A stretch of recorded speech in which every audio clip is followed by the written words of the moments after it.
Hello Shivani, ಏನು ಇಷ್ಟೊತ್ತಲ್ಲಿ phone ಮಾಡಿದ್ಯಾ?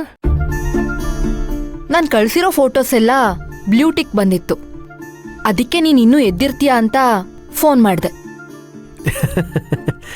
ಏನು ಸಮಾಚಾರ?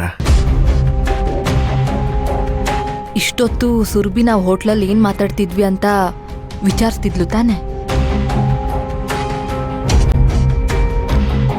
ಅರೆ, ನಿನಗೆ ಗೊತ್ತಾಯ್ತು? ನಾವು ಸೈಕಾಲಜಿ ಓದಿರೋದು ಬರೀ ಮಾರ್ಕ್ಸ್ ತಗೊಳ್ಳೋದಕ್ಕಲ್ಲ, ಪ್ರಾಕ್ಟಿಕಲ್ ಆಗಿ ಯಾರ್ಯಾರ ಮನಸ್ಸಲ್ಲಿ ಏನೇನು ನಡೆಯುತ್ತೆ ಅಂತ ತಿಳ್ಕೊಳ್ಳೋದಿಕ್ಕೆ. ಬೇಷ್, ನೀನು ತುಂಬ ಚೆನ್ನಾಗಿ ಗೆಸ್ ಮಾಡ್ತೀಯ. ಇದು ಗೆಸ್ ವರ್ಕ್ ಅಲ್ಲ ಭಾವ, ಇದು ಒಂದು ಸಬ್ಜೆಕ್ಟು.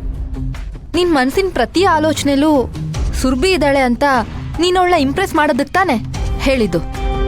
ನಾವಿಬ್ಬರು ಮಾತಾಡ್ತಿರ್ಬೇಕಾದ್ರೆ ಅಪ್ಪಿತಪ್ಪಿ ಸುರಭಿ ಫೋನ್ ಡಯಲ್ ಮಾಡೋದ್ಲ ಹೇಗೆ?